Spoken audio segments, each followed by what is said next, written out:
মোমেন মান্দা যারা আমল সলে করে তার হচ্ছে শহীদ, যারা আল্লাহর পথে কি হচ্ছে শাহাদাত বরণ করেছে, জঙ্গি নয়। প্রকৃত যারা বেধর্মীদের সাথে যারা যুদ্ধ করতেছে তারাই হচ্ছে শহীদ। সেখানে মৃত্যুবরণ করে তাকে শহীদ বলা হয়েছে। আপনি একজন মুসলমানকে আপনি কী বলে বম মেরে উড়িয়ে দিলেন, আপনি মনে করছেন আমি ইসলাম কায়েম করার জন্য নিরপরাধ লোককে আপনি হত্যা করলেন, এর নাম শহীদ নয়। এই আশা করতে পারবে না জান্নাতের। ওখানে অনেক মুসলমান মারা যাবে, এমনকি বিধর্মীদেরকে যদি কেউ অন্যায়ভাবে হত্যা করে কোনোদিনই সে শহীদ হবে না। বুখারী 3166 নম্বর হাদিস আপনাদেরকে স্মরণ করে দিচ্ছি, মান কাতালা মুআহাদান ফালাম ইয়ারিহ রাইহাতাল জান্নাহ। আল্লাহ রাসূল সাল্লাল্লাহু আলাইহি ওয়াসাল্লাম বলছেন, যারা এই জিম্মিদেরকে হত্যা করবে, অর্থাৎ সরকার যে সমস্ত বিধর্মীদেরকে নিরাপত্তা দিয়েছে তাদেরকে যদি কেউ অন্যায়ভাবে হত্যা করে, তা আল্লাহ রাসূল সাল্লাল্লাহু আলাইহি ওয়াসাল্লাম বলছেন লাম ইয়ারিহ রাইহাতাল জান্নাহ, সে জান্নাতে যাওয়া তো দূরের কথা, জান্নাতের সুগন্ধি পর্যন্ত সে পাবে না। তাহলে এই জঙ্গিরা শহীদ নয়, জঙ্গি হচ্ছে না শহীদ হচ্ছে ওরাই যারা আল্লাহর পথে যারা জিহাদ করতেছে, বিধর্মীদের সাথে যারা জিহাদ করতেছে। বার্মাতে যেমন যদি মুসলমানরা যুদ্ধ করে, এই বিধর্মীরা মুসলমানদের উপর কী করতেছে, নির্যাতন করতেছে, জুলুম করতেছে, তারা যদি তাদের সাথে জিহাদ করে সেটা হবে প্রকৃত জিহাদ। যেমন ইসরায়েল যেমন ফিলিস্তিনিদেরকে অন্যায়ভাবে জুলুম অত্যাচার করে তাদেরকে জমি দখল করে তাদের উপর নির্যাতন করতেছে, এদের বিরুদ্ধে যারা জিহাদ করবে প্রকৃত হলো তারাই হচ্ছে তারাই হচ্ছে জিহাদকারী। আর তারা যদি মারা যায় তাহলে তারা এই শহীদের দরজা পাবে। তা আল্লাহ তাআলা বলছেন যে ওয়ালা তাকুলু লিমা ইউকতালু ফি সাবিলিল্লাহি আমওয়াতুন, তোমরা বলো না যারা আল্লাহর পথে যারা শহীদ হয়েছে তাদেরকে তোমরা মৃত বলো না, বরং বাল আহিয়াউন, বরং তারা জীবিত। তার মানে মৃত্যুবরণ করলেও তাদের কি স্থান রয়েছে জান্নাত, এবং কবর আযাব থেকে তাদেরকে রক্ষা করা হবে, তারা কবর আযাব থেকে মুক্ত হবে। আল্লাহ তাআলা বলছেন ওয়ালাকিন লা তাসুরুন, অথচ তোমরা এটা বুঝো না, অথচ তোমরা এটা উপলব্ধি করো না।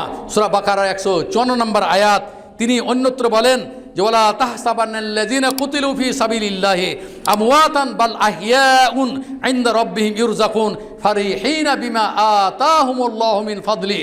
আল্লাহ তাআলা বলছেন যে তোমরা ধারণা করো না ওই সমস্ত লোকদেরকে যারা আল্লাহর পথে যারা শহীদ হয়েছে তারা জীবিত আছে, এবং ইনদা রাব্বিহিম, এবং আল্লাহর নিকটে ইরযাকুন, তাদের রিজিকের ব্যবস্থা করা হয়েছে, এবং ফারিহিনা বিমা আতাহুমুল্লাহু মিন ফাদলি, এবং আল্লাহর বিশেষ করুণায় তারা কি শান্তিতে আরামে আয়েসে এবং আনন্দিত হয়ে তারা থাকবে।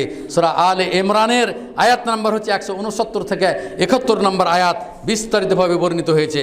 এবং এই সমস্ত শহীদদের ব্যাপারে আরও হাদিস বর্ণিত হয়েছে, যেমন মিকদাদ ইবনে মাআদি কারিব রাদিয়াল্লাহু তাআলা আনহু বলছেন যে ক্বালা রাসূলুল্লাহ সাল্লাল্লাহু আলাইহি ওয়াসাল্লাম লিশাহিদে সিত্তু খিসালিন, বলছে শহীদদের জন্য 6টি উত্তম পুরস্কার দ্বারা তাদেরকে সম্মানিত করা হবে। 6টি পুরস্কার দিয়ে কি তাদেরকে সম্মানিত করা হবে, কাদেরকে? যারা আল্লাহর পথে যারা জিহাদ করে। এক হচ্ছে যে ইয়াগফিরু লাহু, আল্লাহ তাআলা তাদেরকে ক্ষমা করে দেবেন, আল্লাহ তাআলা তাদেরকে ক্ষমা করে দিবেন। তারা বলছে ফি আউয়ালে দুফাতিন মিন দামিহি, জমিনে তাদের শরীর হতে 1 ফোঁটা রক্ত প্রবাহিত হওয়ার আগেই আল্লাহ তাআলা ক্ষমা করে দেবেন। মানে জিহাদে যেহেতু মরতে হবে বা আহত হবে, ওই যে শরীর থেকে যে 1 ফোঁটা রক্ত জমিনে প্রবাহিত হওয়ার, জমিনে পড়ার আগেই আল্লাহ তাআলা কি করবেন, ইয়াগফিরু লাহু, আল্লাহ ক্ষমা করে দিবেন। ওয়া ইউরা মাকআদাহু মিনাল জান্নাহ, এবং তাকে আগেই জান্নাতের স্থান দেখিয়ে দেওয়া হবে, আগেই তাকে কি জান্নাতের স্থান দেখিয়ে দেওয়া হবে। 2-3 ওয়া ইউজারু মিন আযাবিল কবর, এটা হচ্ছে আমার বিষয়ের সাথে সম্পৃক্ত, এবং তাকে কি কবর আযাব থেকে রক্ষা করা হবে। তার মানে কবর আযাব সে তাকে দেওয়া হবে না।